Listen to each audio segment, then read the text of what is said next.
삼성전자에 드디어 85만 전자까지 공식적인 예측이 나왔습니다. 삼성전자가 AI 반도체 시대의 중심으로 다시 올라왔으니 충분히 가능하다고 보는 분도 계실 거고요. 아무리 반도체 호황이라고 해도 85만 원은 너무 과한 것 아니냐고 느끼는 분도 계실 겁니다. 그런데 목표 주가는 믿거나 말거나의 숫자가 아닙니다. 그 숫자가 가능하려면 삼성전자가 어떤 회사로 바뀌어야 하는지를 보여주는 시나리오에 가깝습니다. 85만 원이 현실이 되려면 삼성전자가 D램 가격이 올라서 잠깐 돈을 많이 버는 회사로는 부족합니다. HBM에서 다시 주도권을 잡아야 하고 낸드와 서버 SSD까지 이익이 넓어져야 하고 파운드리와 패키징이 더 이상 할인 요인이 아니라 추가 프리미엄을 만드는 사업으로 바뀌어야 합니다. 그리고 외국인이 삼성전자를 한국의 대표 제조업주가 아니라 글로벌 AI 인프라 기업으로 다시 평가해야 하죠. 오늘은 85만 원이 된다 안 된다를 가볍게 말하려는 게 아닙니다. 85만 원이라는 숫자가 현실이 되려면 삼성전자에 어떤 변화가 필요하고 반대로 어떤 조건이 흔들리면 그 숫자가 멀어질 수 있는지 차분하게 풀어보겠습니다. 먼저 85만 원이라는 숫자의 무게부터 봐야 합니다. 삼성전자 주가가 85만 원에 도달하면 시가총액은 5천조 원대에 들어가게 됩니다. 이 정도 체급은 단순히 한국에서 가장 큰 회사라는 의미가 아니에요. 글로벌 초대형 기술 기업들과 같은 테이블에서 평가받아야 한다는 뜻입니다. 그러니까 삼성전자가 85만 원에 가려면 메모리 반도체 업황이 좋다는 이유만으로는 부족합니다. 시장은 메모리 가격이 오를 때마다 삼성전자 이익이 크게 늘어난다는 걸 이미 알고 있습니다. 문제는 메모리 가격이 다시 내려갈 때도 그 높은 이익과 평가를 유지할 수 있느냐는 거죠. 과거의 삼성전자는 D램 가격이 오르면 이익이 늘고 공급이 많아지면 이익이 줄어드는 대표적인 반도체 사이클 종목으로 평가받았습니다. 85만 원은 이 평가가 바뀌어야 가능한 숫자입니다. 삼성전자가 이제는 단순한 사이클 기업이 아니라 AI 데이터 센터, HBM, 서버 메모리, 스토리지, 파운드리, 패키징까지 구조적으로 성장하는 회사라는 믿음을 줘야 하는 겁니다. 그렇다면 지금 반도체 시장이 그런 재평가를 받을 만한 환경에 들어왔느냐? 여기에는 분명히 긍정적인 근거가 있습니다. AI 투자는 아직 데이터 센터 몇 곳을 짓고 끝나는 흐름이 아닙니다. 대형 언어 모델의 학습 경쟁이 이어지고 있고 추론 서비스가 빠르게 늘어나고 있으며 기업마다 자체 AI를 운영하려는 수요도 커지고 있습니다. 여기에 AI PC, 온디바이스 AI, 자율주행, 로봇까지 붙고 있죠. 예전에는 AI 반도체라고 하면 엔비디아 GPU만 떠올렸습니다. 그런데 GPU가 많아질수록 옆에서 데이터를 공급하는 HBM이 필요하고 서버 안에는 고용량 D램이 더 많이 들어가고 엄청난 데이터를 저장하기 위해 낸드와 기업용 SSD도 필요합니다. AI가 커질수록 메모리의 역할이 작아지는 게 아니라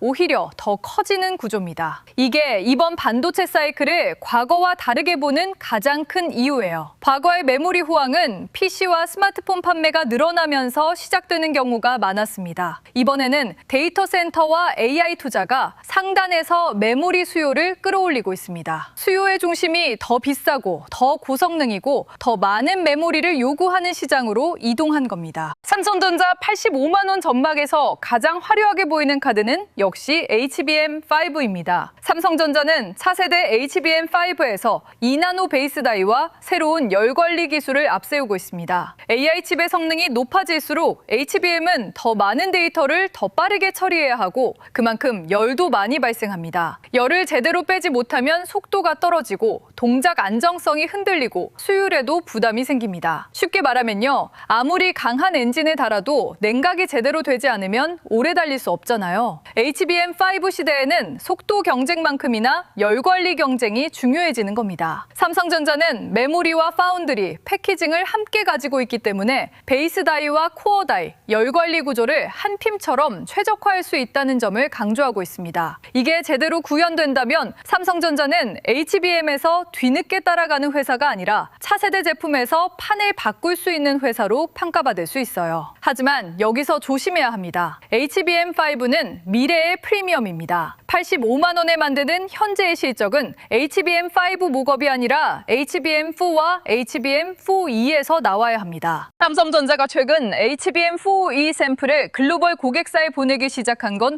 그래서 중요합니다. 샘플 출하는 기술 개발이 끝났다는 의미가 아닙니다. 고객이 실제 시스템에 넣어보고 성능과 전력 효율을 확인하고 발열과 안정성을 검증하는 과정의 시작에 가깝습니다. 이 과정에서 고객 인증을 통과하고 양산 물량이 늘어나고 매출과 이익으로 연결돼야 삼성전자의 HBM 반격이 숫자로 보이기 시작합니다. 85만 원이 가능하려면 시장은 더 이상 삼성전자를 HBM에서 언젠가 따라잡을 회사로 보면 안 됩니다. 실제로 고객이 물량을 맡기고 양산을 늘리고 계약을 장기화하는 회사로 봐야 합니다. 좋은 기술 발표와 좋은 실적은 다릅니다. 삼성전자가 HBM5를 아무리 멋지게 공개해도 HBM4E 고객 인증과 공급 확대가 늦어지면 시장에서는 미래 이야기만 앞선다고 볼 수 있습니다. 반대로 HBM4E가 실제 납품으로 이어지고 고객사가 물량을 더 늘린다면 HBM5는 단순한 기대감이 아니라 다음 이익을 미리 보여주는 근거가 될 수 있습니다. 여기서 수율 이야기를 빼놓을 수 없습니다. 수율은 기술 용어처럼 들리지만 투자자 입장에서는 돈이라고 보면 됩니다. 같은 장비를 쓰고 같은 인력이 일하고 같은 시간 동안 생산했는데 정상 제품이 더 많이 나오면 그만큼 마진이 좋아집니다. 붕어빵을 10개 구웠을 때 9개를 팔 수 있는 가게와 5개만 팔 수 있는 가게의 이익이 같을 수는 없잖아요. HBM은 여러 층의 D램을 쌓고 복잡한 패키징 공정을 거치기 때문에 수율을 안정시키는 일이 더 어렵습니다. 삼성전자가 85만 원이라는 평가를 받으려면 HBM 제품을 만들 수 있다는 사실보다 대량으로 만들면서도 수율을 지킬 수 있다는 걸 보여줘야 합니다. 수율이 올라가면 고객 신뢰도 높아지고 공급 물량도 늘어나고 같은 공장에서 더 많은 이익이 나옵니다. 기술이 주가를 움직이는 것처럼 보여도 결국 장기 주가를 만드는 건 수율과 마진입니다. 그런데 삼성전자 이익의 몸통은 HBM 하나만으로 만들어지지 않습니다. D램이 중요합니다. 최근 메모리 시장에서는 범용 D램과 서버 D램 가격이 강하게 오르고 있습니다. AI 데이터 센터에 HBM이 들어가면서 메모리 업체들이 생산 능력을 고부가 제품에 더 많이 배정하고 있고요. 그 과정에서 일반 D램 공급도 빠듯해지고 있습니다. 삼성전자에게 이 흐름은 굉장히 중요합니다. HBM은 성장의 얼굴이고 D램은 이익의 몸통이기 때문입니다. HBM에서 점유율을 높이는 동시에 서버 D램과 범용 D램 가격까지 강하게 유지되면 삼성전자의 이익은 훨씬 두꺼워질 수 있습니다. 85만 원은 HBM 뉴스 몇 개로 가는 숫자가 아닙니다. D램 가격이 오르고 서버 메모리 수요가 유지되고 그 이익이 여러 분기 동안 이어져야 가능한 숫자입니다. 삼성전자가 메모리 1위의 체급을 다시 제대로 보여주는 구간이 필요합니다. 낸드도 빼놓으면 안 됩니다. AI 데이터 센터는 계산만 하는 곳이 아닙니다. 엄청난 데이터를 저장하고 필요할 때 빠르게 불러오고 계속 새롭게 쌓아야 합니다. 그래서 AI 투자가 커질수록 기업용 SSD와 고성능 낸드 수요도 같이 늘어날 수 있습니다. 그동안 낸드는 D램보다 수익성이 약하고 공급 과잉이 자주 발생하는 사업으로 평가받았습니다. 하지만 AI 서버용 스토리지 수요가 커지고 업체들이 무리한 증설보다 수익성 중심으로 움직이면 낸드도 삼성전자 실적에 힘을 보탤 수 있습니다. 삼성전자는 D램과 HBM뿐 아니라 낸드와 SSD에서도 큰 생산 능력과 고객 기반을 가지고 있습니다. 하이닉스가 HBM 스토리에서 더 선명하다면 삼성전자는 AI 데이터 센터가 커질 때 메모리 여러 영역에서 돈을 벌 수 있는 구조를 가지고 있는 거죠. 85만 원이 현실이 되려면 이 넓은 포트폴리오가 할인 요인이 아니라 프리미엄 요인으로 바뀌어야 합니다. 차량용 메모리도 생각보다 중요합니다. 자동차는 이제 바퀴 달린 기계가 아니라 데이터를 처리하는 전자기기에 가까워지고 있습니다. 자율주행 기능이 늘어나고 차량 안에서 AI가 작동하고 인포테인먼트 시스템이 고도화될수록 더 많은 D램과 저장 장치가 필요합니다. 차량용 메모리는 스마트폰처럼 매년 모델이 바뀌고 끝나는 시장이 아닙니다. 한번 고객사에 들어가면 오랜 기간 품질과 공급 안정성을 유지해야 하는 시장이죠. 삼성전자가 차량용 D램과 낸드, SSD 라인업 라인업을 넓히는 건 AI 메모리 수요가 데이터 센터에서 자동차까지 확산되는 흐름을 잡으려는 움직임입니다. 이런 수요 처우려는 움직임입니다. 가 커지면 삼성전자는 특정 제품 하나에만 의존하지 않고 더 안정적인 이익 구조를 만들 수 있습니다. 85만 원은 폭발적인 성장만으로 가는 숫자가 아닙니다. 성장과 안정성이 같이 보여야 하는 숫자입니다. 파운드리는 삼성전자 재평가에서 가장 큰 기회이면서 가장 큰 숙제입니다. 삼성전자가 메모리만 잘하는 회사로 남으면 시장은 계속 반도체 사이클에 맞는 평가를 줄 가능성이 큽니다. D램 가격이 오를 때는 높은 이익을 인정하지만 언젠가 가격이 내려갈 걸 걱정하면서 주가에 할인도 같이 붙이는 겁니다. 그런데 파운드리에서 고객 신뢰를 회복하고 2나노 공정에서 의미 있는 수주가 나오고 AI용 커스텀 칩 생산까지 연결된다면 평가 방식이 달라질 수 있습니다. 메모리를 팔고 베이스 다이를 만들고 고객에 AI 칩을 생산하고 패키징까지 제공하는 회사가 된다면 삼성전자는 단순 메모리 업체가 아니라 AI 반도체 플랫폼 기업으로 보일 수 있어요. HBM5에 2나노 베이스 다이를 적용하려는 전략도 바로 이 통합 역량을 보여주기 위한 겁니다. 다만 파운드리는 기술 발표보다 고객 신뢰가 더 중요합니다. 수율이 안정돼야 하고 고객 일정에 맞춰야 하고 장기간 생산에 맡겨도 된다는 믿음을 줘야 합니다. 85만 원이 가능하려면 파운드리가 적자를 줄이는 수준을 넘어 삼성전자 가치에 추가 점수를 주는 사업이 돼야 합니다. 첨단 패키징도 앞으로 더 중요해질 겁니다. AI 반도체는 칩 하나만 잘 만든다고 끝나지 않습니다. GPU와 HBM을 얼마나 가깝게 연결하고 데이터가 얼마나 빠르게 오가게 만들고 열을 얼마나 효율적으로 빼느냐가 시스템 성능을 좌우합니다. 그래서 TSMC가 AI 공급망에서 강한 이유도 미세 공정만 잘해서가 아닙니다. 첨단 패키징과 고객 생태계까지 함께 가지고 있기 때문입니다. 삼성전자가 HBM5, 파운드리, 패키징을 하나의 솔루션으로 묶어낼 수 있다면 이건 분명한 재평가 요소가 될 수 있습니다. 반대로 각 사업부가 따로 움직이고 고객이 원하는 완성된 솔루션을 제공하지 못한다면 종합 반도체 체급이 오히려 복잡성으로 보일 수도 있습니다. 삼성전자의 넓은 사업 구조는 잘 연결되면 강점이고 연결되지 않으면 할인 요인입니다. 여기까지 보면 85만 원이 불가능한 숫자처럼만 보이지는 않습니다. AI 반도체 시장은 커지고 있고 메모리 가격은 강하며 삼성전자는 HBM 반격과 종합 반도체 체급을 동시에 가지고 있습니다. 그런데 시장은 좋은 이야기만으로 움직이지 않습니다. 메모리 가격이 너무 빠르게 오르면 오히려 위험해질 수도 있습니다. AI 데이터 센터가 메모리 물량을 많이 가져가면서 PC와 스마트폰, 자동차 같은 다른 산업에서 메모리 부족과 가격 상승 부담이 커지고 있습니다. 메모리 업체 입장에서는 가격이 오르면 좋습니다. 하지만 고객이 너무 비싸서 제품을 줄이거나 소비자가 비싼 스마트폰과 PC를 사지 않기 시작하면 결국 수요가 약해질 수 있습니다. 이게 이번 메모리 슈퍼사이클의 양면입니다. 공급 부족은 삼성전자 이익을 키울 수 있지만 치플레이션이 너무 심해지면 아래쪽 수요를 꺾을 수도 있습니다. 85만 원이 가능하려면 메모리 가격이 오르는 것만으로는 부족합니다. 고객이 감당할 수 있는 수준에서 수요가 오래 유지돼야 합니다. 세계 거시경제 흐름도 같이 봐야 합니다. 미국 금리가 높은 수준에서 오래 머물고 물가가 다시 불안해지면 기술주에 주는 평가가 낮아질 수 있습니다. 삼성전자 이익이 아무리 좋아져도 할인율이 높아지면 주가가 기대만큼 오르지 못할 수 있어요. 중동과 이란을 둘러싼 긴장도 중요합니다. 유가가 올라가면 데이터 센터 전력 비용과 물류비가 올라가고 반도체 생산에 필요한 원재료와 공급망에도 부담이 생길 수 있습니다. 호르무즈 해협과 주요 물류 경로가 불안해지면 한국처럼 에너지 수입 의존도가 높은 나라에는 환율과 무역 비용 부담이 더 크게 들어올 수 있죠.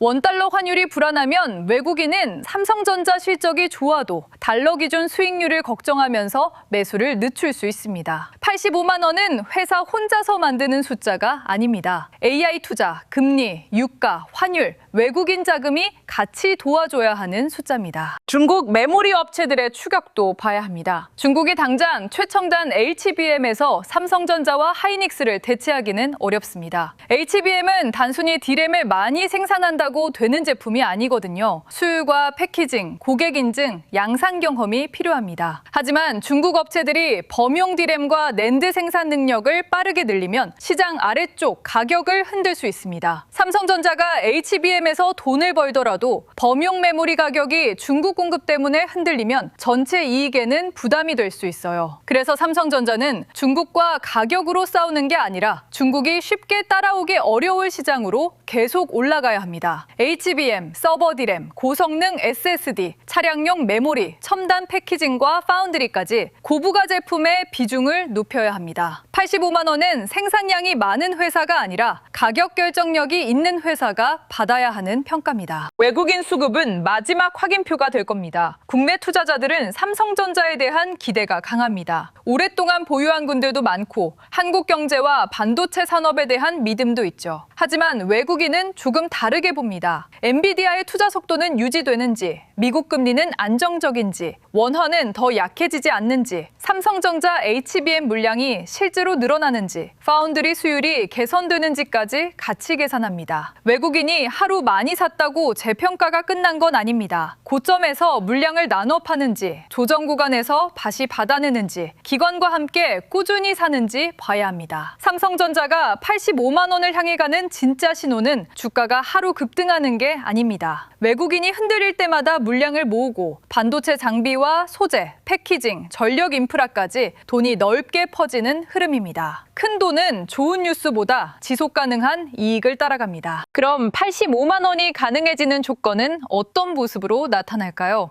HBM4와 HBM4E가 고객 인증을 통과하고 실제 공급 물량이 늘어나야 합니다. HBM5는 미래 기술로 끝나는 게 아니라 열 관리와 2나노 베이스 다이의 강점이 고객 채택으로 이어져야 하죠. D램 가격은 단기 급등으로 끝나지 않고 서버 수요를 바탕으로 안정적으로 유지돼야 합니다. 낸드와 기업용 SSD도 AI 데이터 센터 수요와 함께 이익을 만들어야 합니다. 파운드리는 수율과 고객 신뢰를 회복하고 패키징은 삼성전자의 종합 반도체 체급을 실제 고객 가치로 연결해야 합니다. 여기에 금리와 환율이 너무 거칠게 움직이지 않고 외국인 수급이 지속적으로 붙어야 합니다. 이 조건들이 같이 맞는다면 85만 원은 단순한 희망 숫자가 아니라 삼성전자의 사업 구조가 바뀌었다는 평가가 될 수 있습니다. 하지만 한두 가지 조건만 받고 나머지가 흔들린다면 85만 원은 시장의 기대를 자극하는 상단 목표로 남을 가능성이 큽니다. 오래 들고 계신 주주분들은 85만 원이라는 숫자 하나에 너무 흔들릴 필요는 없습니다. 목표 주가는 약속이 아닙니다. 좋은 목표가가 나왔다고 주가가 쉬지 않고 올라가는 것도 아니고요. 반대로 단기 조정이 나왔다고 AI 반도체 사이클이 끝나는 것도 아닙니다. 삼성전자가 진짜 달라지는지 보려면 주가보다 사업의 증거를 따라가야 합니다. HBM 고객 인증이 나오는지, 수율이 좋아지는지, D램과 낸드 가격이 유지되는지, 파운드리 수주가 늘어나는지, 외국인이 조정해서 다시 들어오는지, 좋은 뉴스와 좋은 매수 자리는 다릅니다. 85만 원이라는 목표가를 믿고 따라가기보다 85만 원이 가능한 회사로 바뀌고 있는지를 확인하면서 보는 게